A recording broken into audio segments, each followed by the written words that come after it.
여러분 안녕하십니까? 박상규입니다. 이 방송은 유튜브 KTV 뉴스에서도 실시간으로 보실 수 있습니다. 45년째 묶여있는 법적 노인의 기준을 올리겠다는 방침을 정부가 공식화했습니다. 이 기준이 올라가면 뭐가 어떻게 달라지는지, 또 경제에는 얼마나 무슨 도움이 되는지 짚어드리겠습니다. 아카데미 작품상과 감독상을 휩쓴 세계적 명감독 봉준호가 헐리우드 블록버스터 영화로 베를린 평단의 호평을 받았습니다. 우리나라에서도 헐리우드 대박 영화와 치열한 선두 다툼을 벌이고 있는데요. 자세히 알아보겠습니다. 라면 원조국을 자처하는 일본의 라면들을 우리 라면이 북미 시장에서 제압했습니다. 또 인기 스타 이한희 씨가 60억 원의 세금을 당했다는 의혹이 일고 있어서 그 전말도 좀 짚어보겠습니다. 박성원 서울신문 논설위원, 홍종선 데일리안 선임 기자와 함께하겠습니다. 안녕하세요. 안녕하세요. 네, 안녕하십니까.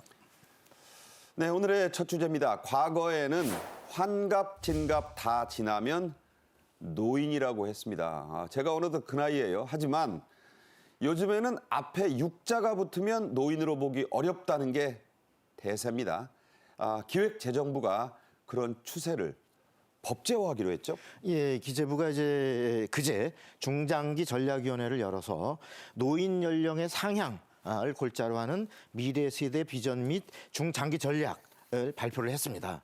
이 내용은 이제 저출산 고령화 시대에 접어들고 또 저성장이 그러면서 고착화되는 이런 상황에 대비하기 위해서는 노인 연령을 상향하는 이런 사회적 논의를 본격화할 때가 됐다. 이런 판단이고요.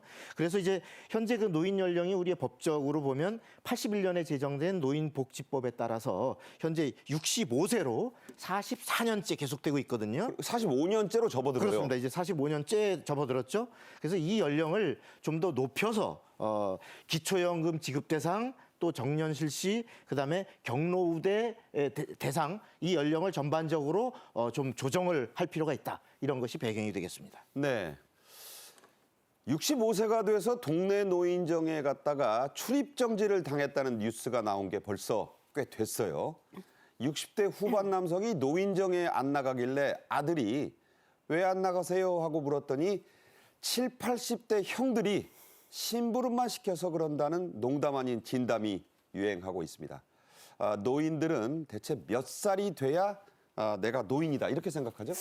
이거를 조사를 해서 평균을 내봤더니 노인들이 내가 이제 노인이야 생각하는 게 71.6세로 나타났습니다. 70도 아니고. 네, 그러니까 70세는 넘어야 내가 확실하게 70대가 돼야 노인이라고 인식한다는 건데요. 그렇네요. 사실 그러면 우리가 그냥 몇 살까지 사느냐, 수명이 아프면서 100살까지는 의미가 없잖아요. 골골하는 거는 의미 없다. 그렇죠. 뭐 질병이나 장애 없이 그럼 건강한 수명 이거는 73.1세로 나타났거든요. 근데 전 여기서 놀란 게 그럼 몇 살까지 일하고 싶으세요? 고용 희망 연령을 물어봤더니 네. 73.3세. 거의 건강 수명하고 똑같아요. 그때까지는 일하겠다. 그때까지는 알겠다. 근데 그게 내가 이제 건강하니까 일하겠어요. 이 의미만 있다면 너무 좋은 건데 아무래도 노후 대책이 온전하게 준비가 안 돼서 내가 건강할 때까지는 그래도 일해야 합니다. 이런 측면의 의미도 숨어 있을 것이기 때문에 조금은 씁쓸하기도 합니다. 네. 저 기준에 따라 보면 저는 뭐 한 10년은 더 일해야 되겠습니다. 보건복지부가 아닌 기획재정부가 노인 기준 상향에 나선 것은 이게 날로 어려워지는 나라 살림 때문이기도 하죠. 예, 지금 이제 작년 말 현재 우리 그 국가 1인당의 국가 채무를 따져보면 여기서 이제 국가 채무는 그 중앙정부, 지방정부의 부채를 그 각 인구수로 나눈 1인당에 부담되는 액수인데 이게 작년 말 현재 2,274만 원입니다. 네. 그런데 이제 이게 인구수가 늘어나고 또 우리가 그 아까 저출산 고령화 이런 것에 따라서 복지 비용이 증가하기 때문에 쓸 데가 많아져서 1인당 2033년에 가면 이 액수가 무려 4,089만 원으로 예상이 되고 있습니다. 그러네요. 그래서 이제 그 특히 이제 작년 말 현재 기준을 보면 인구가 우리가 1천만 명을 65세 이상이 1천만 명을 돌파하는 말하자면 우리 인구의 5분의 1이 20%가 고령 인구, 노인 인구가 되는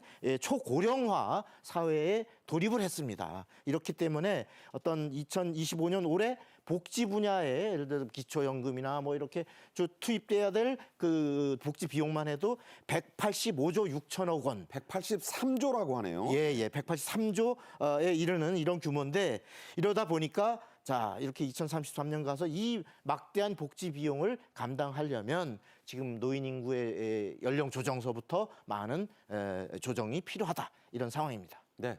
자, 그렇다면 이 노인 연령을 이렇게 높이면 실제로 국가 재정에는, 나라 살림에는 도움이 얼마나 있을까요? 됩니다. 그 국회 예산정책처의 추계를 보면은 자, 기초노령연금, 우리가 요새 기초연금이라고 그러죠. 그렇죠. 이 기초연금, 노인들에게 지급하는 기초연금만 그 수급 연령을 현재 65세서부터 되는 거를 70세로 높여도 정부 재정 지출에서 무려 연간 6조 8천억 원이 절감이 된다. 이런 분석이 나와 있고요. 그러네요. 여기에다 다른 노인 관련 복지 비용을 합치면은 약 그 총 11조 원의 연간 예산이 줄어들 수 있는 걸로 네. 이렇게 분석이 됐습니다. 그래서 이제 이 법정 노인 연령을 상향하는 논의가 본격화되는데 문제는 그렇다고 해서 덜컥 65세를 뭐 70세 이렇게 높여버리면 지금까지 그 소득 없이 예를 들어 기초 노인연금이나 이런 데 의존하던 생활이 끊기잖아요. 그러면 그 공백을 어떻게 할 거냐. 그러다 보니까 자연스럽게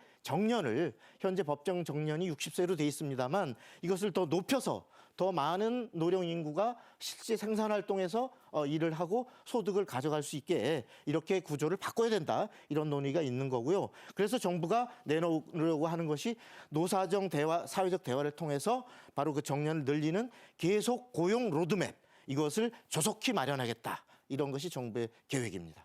조금 이따 더 자세히 이야기하겠지만 제가 일본에 가끔 가는데 어느 식당에서 서빙하는 할머니가 대단히 목소리도 우렁차고 굵으세요. 그래서 나이가 얼마냐고 물어봤더니 72인가? 제가 깜짝 놀랐습니다. 예.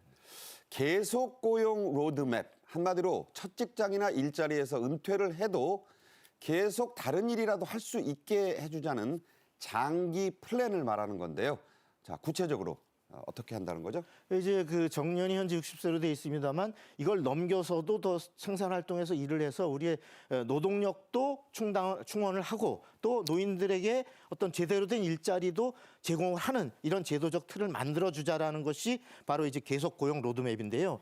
그래서 그 우리보다 먼저 고령화 사회에 진입을 하고 있는 일본의 경우 한 3가지 모델이 있습니다. 그래서 정년을 연장을 하는 방안, 그다음에 정년을 아예 폐지하는 방안, 그리고 정년을 일단 하고 다시 재고용을 하는 이런 한 3가지 모델이 있는데 우리 노동계에서는 이 중에 정년을 일괄적으로 연장하는 말하자면 65세까지 정도 인상해달라. 일괄적으로. 예, 높여달라 이런 요구를 하고 있습니다. 그러나 경영계 입장에서 보면 기업들의 경우는 예를 들어서 일괄적으로 덜컥 정년을 그냥 연장해 놓게 되면은 어떤 많은 그 고임금 특히 이제 연조가 높은 우리의 경우는 그 임금이 지속적으로 입사서부터 상승을 해 있기 때문에 관리직 임원들은 예. 뭐 돈만 또 축낼 수도 있어요. 임원뿐만이 아니고 그냥 평사원이라 하더라도 퇴직에 가까운 데 되면 우리는 신입사원에 비해서 한 3배 가까운 이런 임금 구조이기 때문에 이대로 정년만 연장한다 그러면 기업 경영에 미치는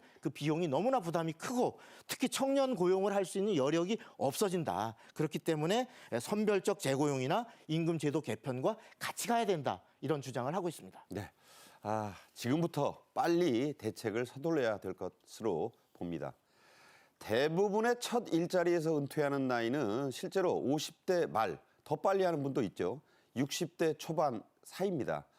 국민연금이 나오려면 뭐 공무원, 군인, 사학연금 아니고서는 대개 국민연금이잖아요. 이게 나오려면 이제 나이에 따라서 60대 중반 가까이 돼야 합니다. 일하지가 않을 수 없는 그런 구조죠. 그렇습니다. 사실 우리가 IMF 시절에 정년이 55세로 줄었었고 그리고 지금 말씀하신 것처럼 60대 중반이 돼야지 연금이 나오다 보니까 이 나이를 기준으로 통계청과 고용노동부가 55세에서 64세 이 고령자의 경제활동 참가율을 조사를 했더니 네. 이게 이제 71.6%인데 사실 이 참가율에는 실업률도 포함이 돼 있잖아요. 그렇죠. 실업률이 근데 얼마 되지 않아요. 빼고 나서 실제 고용률을 봐도 69.9%라는 겁니다. 겁니다. 아. 말하자면 10명 중에 지금 7명이 일을 하고 있다는 거고. 그렇네요. 또 이 특히나 60세, 그중에서도 60세 이상의 고용보험 가입률이 지금 가파르게 상승하고 있는데 많이 오른다죠? 네, 지난해 16만 8천 명이 60대 이상의 16만 8천 명이 고용보험에 가입을 했는데 이게 말하자면 20대, 30대, 뭐 40대보다 더 많이 전 연령층에서 가장 많은 이 상승 가입세라는 겁니다. 그리고 이게 실질적으로도 그렇고 아까 처음에 말씀드렸지만 사람들이 그러면 몇 살까지 일하고 싶은가 이걸 물어봤을 때도 지난해 2024년 말 기준 73.3세였잖아요. 네. 이게 2019년 그 5년 전에 비교하면 그때가 72.9세였던 걸 비교를 해보면은 이게 70.5세였던 걸 비교해보면 0.8세가 5년 사이에 거의 한 살 가까이 내가 1년은 더 일하겠다. 이렇게 늘어났다는 거죠. 자, 앞으로는 그 0.8이 더 늘어날 가능성이 충분합니다. 자, 이 문제는요. 정부뿐 아니고 고용주, 즉 기업, 그리고 노동계도 함께 머리를 맞대고 해법을 모색해야 합니다. 아무래도 이것들이 미칠 사회적 또 경제적 충격, 여파 때문이죠? 예, 그렇습니다. 지금 이제 최근에 그 권기섭 그 경제사회노동위원장, 경사노위 위원장이 많은 강조를 하고 있는 게 뭐냐면 아무런 조치 없이 대책 없이 법정 정년만을 연장한다면 청년 채용의 여지가 없어지고 그리고 기업의 경쟁력이 상실되는 이러한 그 사회 경제적 측면에서 무책임한 그렇죠. 그러한 방식이 될 것이다. 라고 하면서 특히나 우리가 2016년에 법정 정년을 60세로 높일 때 그때와 같은 충격이 다시 없도록 해야 된다. 이런 얘기를 했습니다. 이게 뭔 얘기냐 하면 네. 2016년에 법정 정년을 연장하면서 우리가 임금 피크제를 도입을 했습니다. 인피라고 그러죠? 예, 아마 직장인들은 잘 아실 텐데 네. 이제 그 정년을 늘리는 만큼 늘어난 정년의 경우는 기존에 받던 최대 임금에서 예를 들어서 첫 해는 80%만 그 다음에는 뭐 70%, 그 다음에는 나중에는 50%까지 뭐 깎아요. 50%까지 이런 식으로 좀 깎은 상태에서 정년을 더 연장하는 이런 조치를 할 수 있도록 노사 간의 협의를 통해서 이거를 도입할 수 있도록 법을 만들었는데 이걸 놓고 노사 간에 엄청난 법적 분쟁이 있었어요. 네, 네. 그 노조들에서는 아니 나 하는 일은 지금까지 그전과 똑같은데 왜 80%로 깎고 70%로 깎느냐 이러면서 법적 분쟁과 노사 분규가 굉장히 심했는데 때문에 이제 한 4월까지는 바로 이와 같은 분쟁을 막기 위한 합리적인 조정 방안을 정부가 노사합의위원회에서 노사합의로 내놓고 그걸 토대로 정년 연장을 논의돼야 한다 이런 주장입니다. 네. 자, 노인 소리를 놓고 이걸 언제로 하느냐를 놓고 이렇게 의견이 분분한 지금의 노인들이요. 사우나, 스파 이런 것보다는 동네 목욕탕에 무슨 탕, 덕수탕. 저도 저 시골 출신인데 그런 게 있습니다. 세 글자가 주로 많아요. 거기에 더 친숙한 세대입니다. 요즘은 찾아보기가 그런데 참 어렵습니다. 그런데 서울 한복판에 1,000원짜리 목욕탕이 생겨서 화제가 됐어요. 함께 보시죠. 아 여기가 네. 목욕탕이에요. 근데 목욕탕이 가격이 좀 딴 데는 좀 다르다는 얘기도 예, 들었어요. 저희는 단돈 1,000원이면 65세 이상 우리 중국 국민이면 누구나 다 이용할 수 있는. 다른 목욕탕보다 조금 이렇게 낮은 것 같아요. 네. 네. 우리 어르신들이 안전을 위해서 단차를 좀 낮추고 또 손잡이를 곳곳에다가 설치해서 위험을 좀 예방하는데 저희가 중점을 뒀습니다. 사이드 이렇게 다 손잡이가 있군요. 맞습니다. 그리고 긴급한 상황이 발생하면 바로 비상벨을 울릴 수 있도록 비상벨도 곳곳에다가 다 설치를 했고요. 네네. 제가 생각했던 동네 목욕탕 모습보다는 훨씬 더 스파에 가깝네요. 시설이 아주 좋습니다. 자, 입장 자격을 보니까 저도 아직은 몇 년 더 있어야 갈 수 있더군요.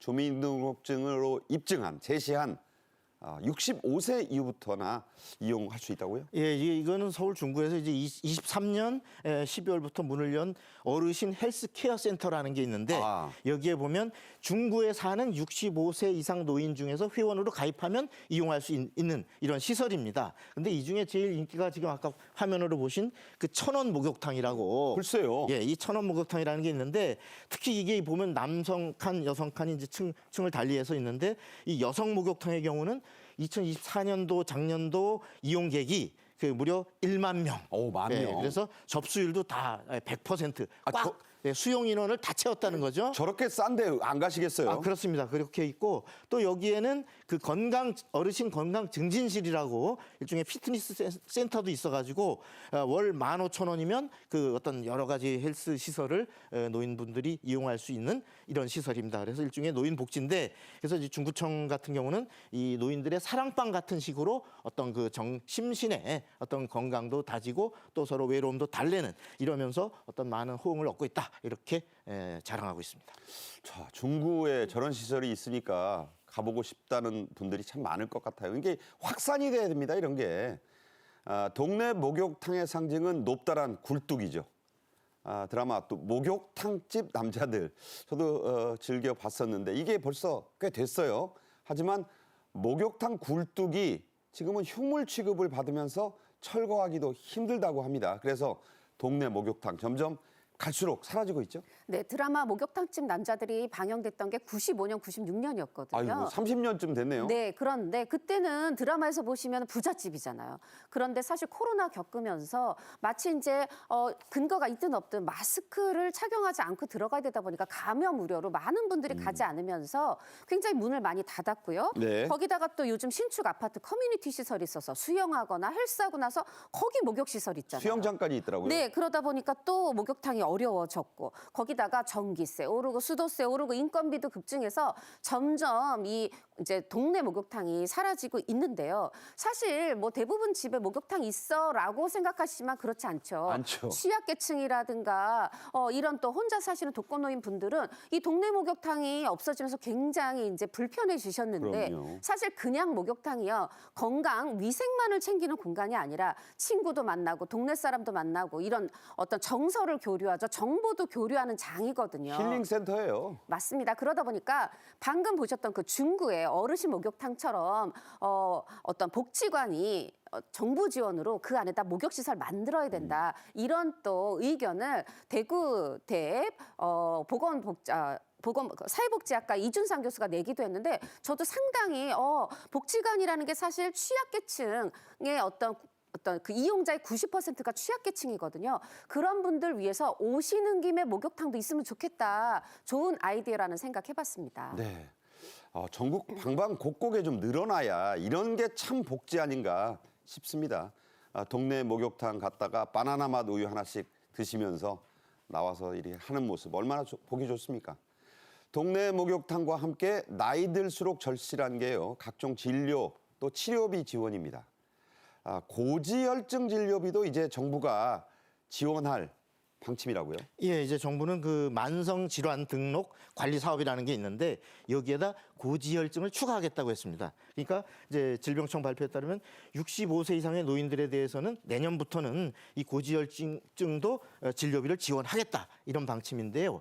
이 정부는 이제 2009년서부터는 고혈압과 당뇨병에 대해서는 만성질환으로 등록 관리 사업을 진행해 왔는데 네. 여기에 고지혈증까지 추가해서 3대 만성질환에 대해서는 국가가 의료비를 지원해서 본인들 부담의 진료비가 무료로 되도록 이렇게 하겠다는 계획입니다. 그러니까 사실은 이 고지혈증은 웬만한 그 노인분들이 다 앓고 계시니까 네. 그걸 해주면 큰 도움이 되겠죠. 그렇습니다. 예, 이 세 개를 다 앓고 있는 분도 있고 한두 개 앓고 있는 분도 있는데 이 부분에 대해서는 많은 또 다른 병증을 유발할 수 있기 때문에 이렇게 복지 차원에서 지원하는 겁니다. 네, 말씀드린 대로 그 액수가 1회는 그다지 크지 않다고 느낄 수 있습니다. 하지만 자주 받으면 이것도 큰 부담이고 그래서 이걸 또 지원해주면 역시 큰 도움이 되겠죠. 예, 그렇습니다. 이제 고지혈증 환자 65세 이상에 지원되는 진료비는 지금 이렇게 1,500원 이렇게 계획이 돼 있는데 약값의 경우는 이제 2,000원까지를 지원하고 그걸 넘으면 본인이 지불하는 이런 형태로 운영이 될 겁니다. 그래서 이제 질병청에 따르면 그 고혈압과 당뇨병의 경우 등록관리 사업의 누적 등록 환자 수가 현재 70만 4,800명으로 오. 이제 이게 2012년에 첫 시행될 때보다 무려 3.4배로 급증해서 오, 많네요. 많은 이용 실태를 보이고 있습니다. 네, 자 이렇게 해서 4배 가까이 이제 늘고 있으니까 저런 게 또 선별적인 노인 복지가 아닌가 생각해 봅니다. 다음 주제로 가겠습니다. 톱스타의 세금 탈루 의혹입니다. 수사로 밝혀봐야 되니까 또 도마에 올랐습니다. 본인도 참 잘 나갔지만 큰 부잣집 며느리가 된 이한희 씨. 일단 60억 원의 세금 추징을 당한 건 팩트입니다. 이게 탈루냐에 대해서는 아직 뭐 의혹이죠? 의견이 이제 엇갈리고 있는데 소속사에서는 이제 소속사는 현재 지금 남편이 소속사 대표입니다.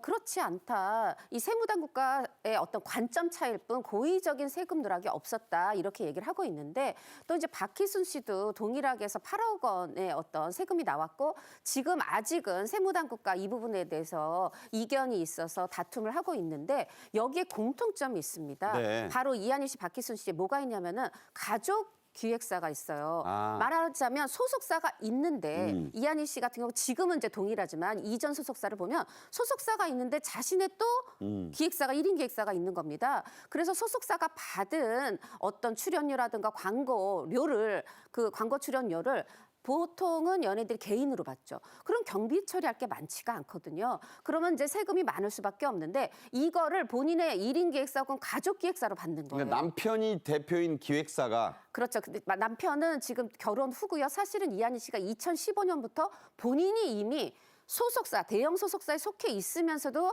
또 1인 기획사가 있었던 거예요. 그게 여러 가지 비용 처리를 위한 그렇죠. 거군요. 그래서 그걸 소속사로 받으면 거기서 이제 여러 가지를 비용 처리를 했는데 국세청이 보기엔 이건 너무 많이 비용 처리를 했다. 해서 이걸 수년간을 합해 보니까 무려 60억 원이나 오. 나왔고. 근데 이 부분에 대해서 깔끔하게 다 납부했습니다. 근데 납부는 했지만 이 부분에 대해서는 이제 내긴 냈지만 억울하다. 고의적 탈루가 아니라 그냥 뭐 세무 관점 차이다 이렇게 얘기를 하는 거고 박희순 씨는 아직 이 관점 차이를 놓고 좀 이의 제기를 하고 다투는 중입니다.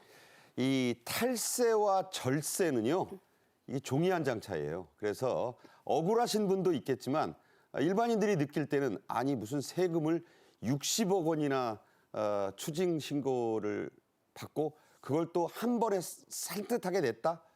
부러울 따름이죠. 의혹이 없었으면 합니다. 자, 연예인들의 탈세 의혹, 어제 오늘 일은 아닙니다.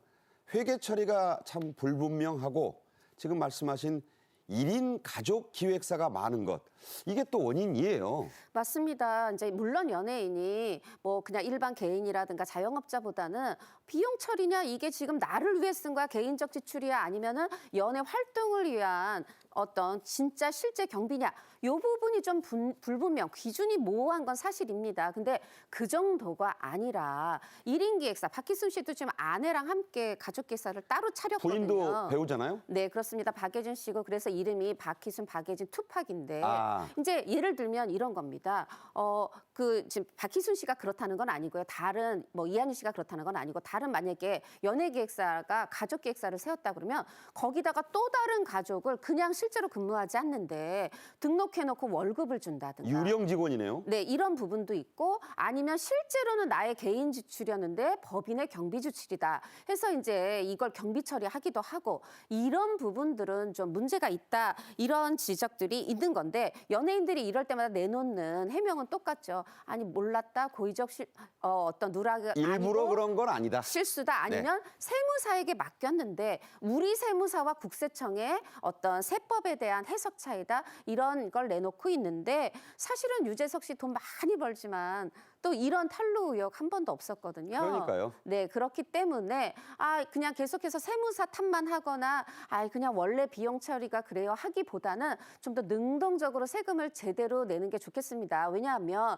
지금 보통 분들은 다 60억 원은 평생 벌 수도 없는 돈인데 이런 얘기가 나오는 거죠. 도대체 얼마를 벌었으면 세금이 60억 원일까? 그러니까요. 여기까지 상상이 하지 않게 그 전에 미리미리 내는 게 좋겠습니다. 통상 60억 원을 세금을 내려면 안 돼도 공은 하나 더 붙여야 됩니다. 예. 그러니까 연예인분들은요, 무슨 뭐 서민 역할도 해보고 온갖 짠내나는 역할 다 하면서 아니 세금을 60억 원씩 맞고도 아무 이상이 없어? 이미지 관리를 하셔야 된다. 이런 충고를 제가 좀 드립니다. 세금을 한 푼도 안 낸 기업 5천 개가 넘고요. 5조 원 넘게 팔고도 법인세를 전혀 안 낸 기업들은 10개가 넘습니다. 우리가 아는 레로라 하는 외국 대기업들이 특히 이런 세금 탈루 더 심하게 하고죠. 예, 이제 우리가 그 매출 5조 원 이상의 국내 또 외국 기업들을 법인세 미납 현황을 좀 살펴보면 이게 이제 2023년 기준으로 매출 5조 원 이상이면서 법인세를 한 푼도 안 낸 기업이 국내 법인의 경우는 147개 중에서 27개 기업, 그래서 18.4%에 이르고 외국 법인의 경우는 대상 기업이 35개 기업인데 이 중에 무려 12개, 그래서 비중이 34.3%나 되는, 그래서 이 국내 기업들보다는 국내에 있는 외국 기업들이 이렇게 매출을 거대하게 내면서도 법인세를 한 푼도 안 내는 이런 기업들의 비중이 2배에 이른다, 이런 실태입니다. 그래서 특히나 이제 보면은 구글, 넷플릭스 이런 그 이른바 글로벌 IT 공룡들, 이런 공룡들의 경우는 부가가치세마저 국내 기업의 15%밖에 내지 않고 있는 이런 것들이 이제 실태로 나타나고 있거든요. 그러다 보니까 심각한 조세 회피가 이루어지고 있는 거 아니냐, 이런 의구심이 제기되고, 조세 당국은 뭐 하고 있느냐, 파리만 잡지 말고 호랑이도 좀 잡아라, 이런 요구들이 많이 증가하고 있습니다. 방금 말씀하신 이 파리만 잡지 말고 호랑이도 잡아라는 말은 중국에서 나온 말이에요. 어떤 중국의 그 지방성의 중급 하급 관리 집을 털었더니 3박 4일 동안 트럭 5대 분량의 금부치가 나왔다고 합니다. 대단하죠. 파리가 그 정도입니다. 특히 다국적 기업들의 대규모 조세 회피는 매우 심각합니다. 이건 도대체 어떻게 좀 단속해야 할까? 이게 힘에 밀리는 거 아니에요? 예, 이제 이런 구글이나 넷플릭스 이런 다국적 기업들이 수익을 본사로 혹은 한국보다 법인세가 낮은 나라, 이른바 조세 피난처라고 하는데, 이런 나라로 수익을 옮겨서 그 비용 대비 수익을 낮춤으로써 과세 표준액을 줄이는, 그래서 절세, 이른바 뭐 절세 꼼수다, 혹은 우리가 볼 때는 탈세의 소지가 있는 이런 그 묘수를 부리는데, 이것들에 대해서는 사실 이미 국제사회에서도 심각한 문제로 대두된 바 있습니다. 네. 그래서 이것들에 대해서는 가령 서비스 이용량이나 어떤 결제 기반 같은 이런 데이터들에 기반해서 매출액을 산정하는, 그래서 꼼짝 못하게 제대로 매출을 계산을 해서 이것들을 세금을 물리도록 법제화하는 방안, 그다음에 또 디지털세라 해가지고 어떤 그 기업 소재지와 상관없이 실제 수익을 창출하는, 그러니까 한국에서 많은 돈을 벌면, 구글이나 메타 이런 데서 많은 돈을 벌면 그 한국에서 많은 세금을 물릴 수 있도록 하는 이런 디지털세를 OECD 차원에서 추진하는 이런 국제 공조도 진행이 돼야 되겠다, 이런 여론이 많습니다. 네. 저런 거대 기업들은요, 막강한 변호인들을 고용해서 일을 처리하기 때문에 이게 잘 세금을 거둘 수가 없는 한계가 있어요. 참 힘 있으면 세금도 빠져나가는 게 나라 안팎의 이 문제가 아닐까, 그런 생각을 해봤습니다. 다음 주제입니다. 베를린 영화제를 뒤흔든 봉준호 매직이 우리나라에도 이제 본격 상륙했습니다. 또 한국 만화에 이어 이번엔 한국 라면이 둘 다의 원조국을 자처하는 일본의 콧대를 또 꺾었습니다. 먼저 영상 보겠습니다. Vicky, have a nice day. See you tomorrow.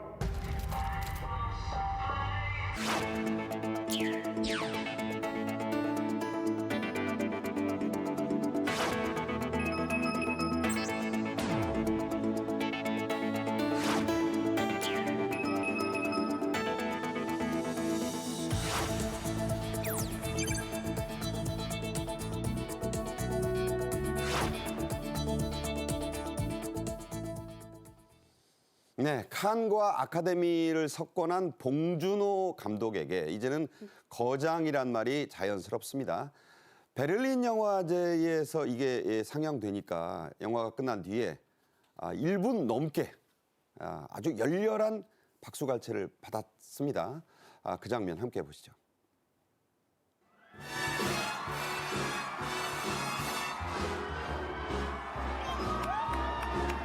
How lucky can one guy be? I kissed her, she kissed me. Like the fella once said, ain't that a kick in the head? The room was completely black. I hugged her and she hugged back. Like the sailor said, quote, ain't that a hole in the boat? 네, 아카데미 감독 작품상 받으면서 마르틴 스콜세지를 향해서 나는 당신을 보고 컸어요 했던 봉준호가 이제는 누군가의 마르틴 스콜세지가 돼가고 있습니다. 베를린 영화제에서 기립박수가 1분 넘게 나왔다는데 이것 자체가 쉽지 않은 거예요. 봉 감독이 무대로 호출되지 않았다면 이 박수갈채 더 길게 갈 수도 있었다죠? 그렇습니다. 사실 기생충으로 2019년에 그 칸에서 기립박수 8분 받았던 거에 비하면 1분 참 짧죠. 아쉽습니다. 근데 이유가 있어요. 지금 베를린 영화제 위원장 트리시아 터틀이 이제 새로 선임이 된 지 몇 년 안 됐는데 정책이 나는 조금 칸만큼 나도 대중적으로 세계적으로 흥행을 하고 싶다. 이런 좀 야심이 있습니다. 네. 그래서 좀 세계적으로 화제가 되는 블록버스터들을 이제 불러들이기 시작했어요. 네. 그래서 이번에 또 이 미키 세븐틴도 비경쟁 부분, 경쟁 부분 어떤 본상을 주는 부분이 아니라 비경쟁 부분에 스페셜 갈라로 초청을 했는데요. 이 트리시아 터틀이 조금 기립박수 더 치도록 뒀으면 좋았을 텐데 봉 감독을 무대 위로 불러들인 네. 겁니다. 이제 그러면서 이제 일본에서 멈췄다 이런 얘기를 하는 건데 지금 뭐 해외 언론들이 다 호평을 하고 있어요. 주로 이제 미국 쪽 언론들이 굉장히 크게 호평을 하고 있고요. 지금 이 이제 베를린 영화제가 15일에 개막을 했거든요. 근데 개막일에 가장 큰 뭐 열렬한 뜨거운 박수를 받았다면 사실 어떻게 보면 개막 3일째니까 뭐 이후에 나올 수도 있다 하겠지만 기자들이 이렇게 쓸 때는 베를린 영화제를 해마다 가는데 이번엔 확실히 박수 소리가 크다. 몇 분보다는 저는 박수 소리가 굉장히 컸기 때문에 이런 호평을 내고 굉장히 개막일에 열렬한 환호다. 이렇게 기사를 썼다고 생각이 듭니다. 네. 자, 칸과 아카데미를 석권한 이 거장의 이름값에는 조금 못 미친다는 일부 평가도 있긴 합니다만 말씀하신 대로 대다수 매체 평론가들 호평이 더 많습니다. 실제 또 우리 홍 기자님도 시사회에서 보셨다고요? 호평이 많고요. 특히 말씀드린 것처럼 미국에서 좀 호평이 많은데 미국에서 일단 예매율도 1위고 지금 국내에서도 예매율 1위입니다. 주요 영화 사이트들 뭐 평론가뿐이 아니라 이제 우리가 로튼 토마토가 몇 점을 줬어 이게 굉장히 이제 많은 사람들이 관심을 받는데 그 신선도 말이죠. 네, 신선도인데 88점 이게 뭐 결코 적은 점수가 아니고요. 88%. 그런데 뭐 어떤 분의 경우는 아니 그거보다 더 높아야 되는 거 아니야? 뭐 이렇게 생각할 수도 있지만 한 95점 나와야 되는데. 이제 이 부분에 대해서 제가 왜 조금 엇갈리는지 좀 잠시 후에 말씀을 드리고요. 인디펜던트가 이렇게 얘기했어요. 냉혹하면서도 삶을 긍정하는 반자본주의 SF다. 사실 기생충도 이미 반자본주의 영화였죠. 그런데 이번에는 거기에 SF가 가미됐다. 이렇게 보시면 될 것 같고 기생충도 분명히 끝에는 삶에 대한 긍정, 희망이 있어요. 이번에도 마찬가지고요. 또 인디와이어는 뭐라고 했냐면 이 봉준호 감독이 미국에 가서 할리우드 자본으로 만든 작품이 이번에 3번째인데 설국열차가 첫 번째, 그다음에 넷플릭스 통해서 옥자, 이번에가 이제 3번째잖아요. 옥자도 600억을 받았는데 이번에는 심지어 한국 돈으로 한 1,700억 원, 1억 2천만 달러를 받았어요. 그러면서 그 장점을 합한 봉준호의 최고 영화다 이렇게 이제 호평을 하고 있는데 이 똑같은 걸 두고요. 어떤 분들은 만약에 메시지 인디펜던트처럼 좀 메시지를 보면서 이 메시지가 뭐냐면 인간을 출력할 수 있다. 복제 인간이 있는데 그럼 그 사람도 인간일까? 누구 하나가 죽어야 한다면 꼭 원본 외에는 다 죽어야 된다는데 그 나머지도 인간이 아닐까? 이런 걸로 보시는 분들은 너무 좋아하실 것 같고 아니 어디에 1,700억이 쓰인 걸까? 블록버스터 관점만으로 보시면 조금 어려운데 장르도 너무 많이 섞여 있어. 아니 근데 갑작스러운 코미디는 뭐지? 이럴 수도 있는데 가만히 생각해 보시면요. 괴물이든 살인의 추억이든 늘 심각한 얘기를 하면서도 봉준호 감독은 코미디를 잊지 않았었고 봉준호 감독은 늘 장르를 믹스해온 그가 장르인 감독입니다. 네. 장르를 만드는 감독. 정말 이 대단한 얘기입니다. 우리에게도 익숙한 스타죠. 마크 러팔로우. 우리나라에서 나고 자란 스티븐 연. 이런 그 배우들이 봉 감독과 함께 우리나라에 와서 지금 영화 홍보를 하고 있죠? 그렇습니다. 한 달 전에 1월 20일에 먼저 로버트 패티슨 주인공이 와서 본 감독이랑 기자간담회를 했고요. 이번에는 또 다른 주연 배우들이 온 건데 마크 러팔로는 여러분들이 어벤져스에서 헐크로 많이 봤던 그 러팔로 배우도 왔고 제일 오른쪽입니다. 네, 10년 만에 온 거예요. 그때도 왔었고 요번 10년 만에 여기네요. 왔고, 네. 그리고 그 옆에 이제 스티븐 연 스티븐 연, 보이네요. 네. 또 그냥 한국계다 보니까 또 종종 영화 있을 때마다 오죠. 근데 언제나 영광스럽다고 그렇게 얘기를 하고 있고요. 네. 그리고 또 이제 극 중에서 로버트 패티슨의 여자 친구 역을 하는 또 여자 배우 나오미 맥키도 같이 이제 왔는데요. 이렇게 와서 바로 어제였습니다. 뭐 기자회견도 하고 레드카펫도 하고 했는데 굉장히 배우들이 감독들하고 친해 보였어요. 그런 현장이 좋았겠구나. 그리고 배우들이 감독을 굉장히 존경하고 있구나. 이런 걸 볼 수 있었고요. 로버트 패티슨도 바로 그렇게 얘기했거든요. 난 어렸을 때 1월에 왔을 때 나는 봉준호의 영화를 보면서 자랐다 했는데 또 이렇게 그의 영화를 보고 자란 배우들이 미국 배우들, 할리우드 배우들이 본 감독의 영화에 함께를 했고 본 감독은 그 거대한 자본을 가지고 이번에도 다양한 실험 시도했습니다. 네. 말씀드린 대로 이 러팔로는 선한 역을 주로 했던 배우인데 이번에는 악역으로 나옵니다. 영화를 보시면 알겠고요.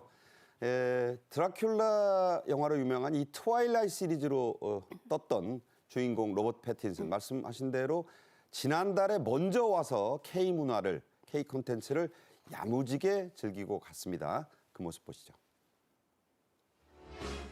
이게 순한 맛이에요. This is the mild one.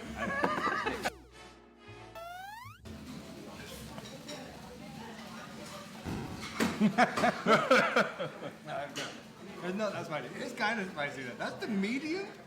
Yeah. My God. You're disappointed? Very disappointed? spicy. Wait, let me pour you this. Helping the Such spice. a baby. I'm literally I'm sweating already. I told you. That was really spicy. Wait, did you trick me? I'm going 이 집도 그 맵다. But yeah, this place is really spicy. 네, 저게 한국 떡볶이의 그 매운맛 보고 하는 얘기입니다. 로버트 패틴슨 이 퍼스널 컬러도 맞춰봤고 자기 색깔 뭔지 봤다는 얘기죠. 한국식 하트 그리기 배워서 아까도 보셨겠지만 베를린에서 본 감독하고 한 게 한국식 하트 배운 거죠? 그렇습니다. 한국에 와서 떡볶이도 먹고 퍼스널 컬러 해봤던 연핑크가 굉장히 더 잘 어울리더라고요. 연한 핑크. 네, 연한 핑크가 분홍색이 잘 어울렸었고 한국에 와서 이렇게 두 손 마주하는 K아트 배우더니 이거를 방금 보셨던 베를린 영화제에 가서 봉준호 감독과 함께 선보이면서 또 K아트를 전 세계로 널리 알리고 있습니다. 네, 자 말씀하신 대로 이 영화 지금 이제 얼마나 흥행할지보다 봉준호가 만들어가는 장르 세계 이걸 보시는 것도 큰 또 자랑스럽습니다, 여러분. 네, 자 다음 얘기로 가죠. 북아메리카 라면의 아주 거대한 시장입니다. 지금 또 아주 뜨고 있고요. 여기서 우리 라면이 일본 라면들을 제치고 1위를 했습니다. 일본 라면 리스트에서 1위를 한 거예요. 정작 우리나라에는 없는 수출 전용 라면이라고 하는데요. 함께 보겠습니다. 어느 구독자님께서 미국에서 공수해 주신 농심 돈코츠 라면입니다. 라면 스프 그리고 매콤한 맛 변신을 위한 액상 스프가 들었네요. 상온에 물을 붓고 전자레인지에서 3분 30초에서 4분 정도 렌즈 출력과 취향에 따라 시간을 조절하시면 됩니다. 와우, 제법 괜찮은 맛이 나네요. 매운맛으로 변신. 오, 나름 괜찮습니다. 면발을 먹어봅니다. 뜨거운 물에 불린 식감과 전자레인지 식감은 다른데요. 취향대로 하시면 되겠습니다. 자, 다시 한번 말씀드리지만 이게 돈코츠 라면인데 북미의 식품 전문지가 매긴 순위. 근데 그게 일본식 라면 순위의 탑 1에 한국 라면이 올라갔다는 거예요. 맞습니다. 이티스 나떼이라는 식품 전문지가 한 8개 정도 일본에서 파는, 그러니까 일본식 라면을 먹은 거예요. 일본식 라면을 다 먹은 뒤에, 조사한 뒤에 1위로 일본 라면이 아니라 우리의 농심의 돈코츠 라면을 1위에 매긴 겁니다. 이게 그래서 굉장히 화제가 되고 있고, 보통은 늘 일본의 그 마루찬 에서 나오는 핫스파이시 라면이 1등이었는데 그렇죠. 2위로 밀려났다는 거죠. 1등을 했다는 것 자체, 이게 굉장히 지금 화제인 건데 2019년에 농심이 코스트코랑 이거를 합작으로 개발을 해서 사실 미국 전역의 코스트코 통해서 지금 많이 팔고 있고, 실제로 이번에 평가 1위만이 아니라 제가 지금 이제는 시장까지 1위 하겠다. 오. 이런 또 야심도 보이고 있는데요. 저는 시장 점유율도 일본 그 마루찬 업체 제치고 1등 하기를 바랍니다. 네, 분명히 할 거라는 생각이 드네요. 원래 라면이란 말 자체가요, 일본에서 온 겁니다. 삼양라면의 창업주가 일본에 유학 갔다가 배워온 거죠. 예, 이제 60년대 박정희 정부가 그 만성적인 식량 부족 때문에 상당히 고민이 많았는데, 사람들은 이제 쌀 선호가 큰데 미국에서 많이 지원받는 밀, 이거를 활용할 방법이 없을까를 고심하고 있는 중에 전중윤, 그 삼양라면의 창업주죠.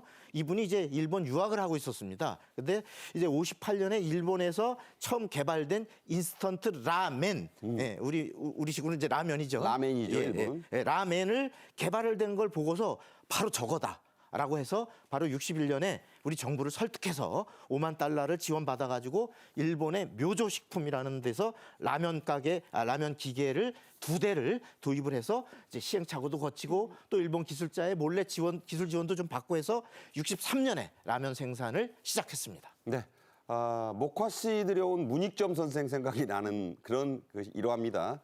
자, 이렇게 어렵고 힘들게 들여온 라면은 박정희 당시 대통령의 전폭적 지원 속에 국민 주식으로 자리매김합니다. 58년 전에 대한뉴스 영상 보겠습니다. 정부에서는 몇 해 전부터 식생활 개선이란 슬로건을 내걸고 영양가로 봐서 쌀에 못지않은 밀가루나 콩, 보리쌀 등을 섞어 먹도록 장려해왔습니다. 밀가루로 만들어지는 국수나 라면, 식빵의 경우를 보면은 우리들의 구미에 맞도록 대량 생산해서 널리 보급되고 있는데, 요즘 일반적으로 분식을 하는 율이 많아진 것은 국민들의 협조가 컸기 때문이라고 보겠습니다. 제가 초등학교, 중학교 때 뭐 반장 이런 거 했는데 혼분식 체크했던 기억이 납니다. 박정희 전 대통령은 일본식 라면이 좀 달큰해서 우리 입맛에 맞지 않을 것이라면서 한국식 매운맛 라면을 조언했습니다. 박 대통령이 직접 전 회장에게 전화를 했다죠? 맞습니다. 박정희 전 대통령이 그때 당시에 대통령이죠. 이 청와대에서 삼양라면을 맛본 뒤에 모디슈머라고 하죠. 본인 입맛대로 음식을 이제 좀 변경해서 요리하는 사람. 그 말하자면은 본인이 여기다 고춧가루 넣으면 더 맛있겠는데 하고 먹어봤더니 더 맛있더라는 거죠.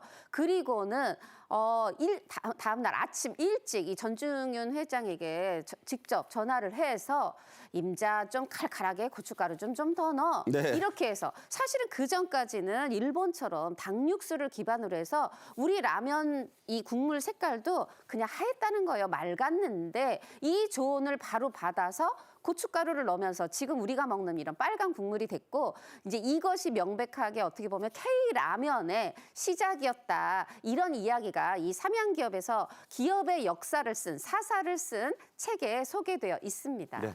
자, 한국 컵라면은요, 한국 편의점 열풍과 맞물려서 지금 상승 효과를 내고 있습니다. 3월부터는 일부 편의점에서 얼굴 결제 시스템이 도입된다는데, 자, 이거 어떻게 하는 거예요?